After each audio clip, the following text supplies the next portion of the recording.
কি নাম তোমার? দুলু মিয়া। হ্যালো ভাই ভাইরা, welcome to another brand new video. তো তোমরা সবাই কেমন আছো? আশা করি তোমরা সবাই ভালো আছো।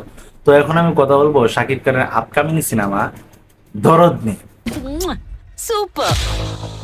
তো ঘটনা যা হয়েছে, এই দরদ সিনেমা সত্যি সত্যি মনে হয় কুফা লাগে গেছে।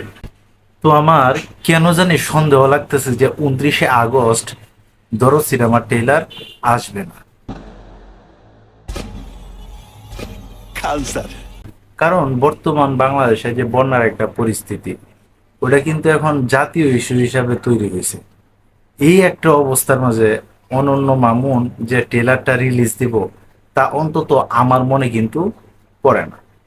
তো দেখুন, শাকিব খানের দরদ সিনেমার শুটিং থেকে শুরু করে আজ পর্যন্ত যখন এই সিনেমার ট্রেলার রিলিজ হইব কথা দেয় বা সিনেমা রিলিজ দিব কথা দেয়, কোনো না কোনো একটা বিপদ সামনে আইসা পড়ে।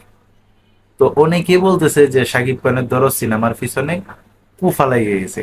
তো এই কুফা কেমনে কাটাইতে হইব?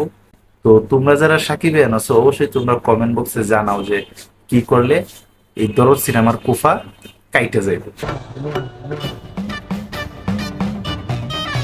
তো এখন একটাই আশা, অনন্য মামুনের দিকে তাকায় থাকতে হইব যে উনি কবে ঘোষণা দিবেন যে দরদ সিনেমার ট্রেলার আসবো বা গান আসবো বা দরদ সিনেমায় আসবো। আর ওনার দিক তাকায় দেখলেও কোনো লাভ নাই, দিন শেষে কিন্তু ওনার কথা এখন আর সত্যি হয় না।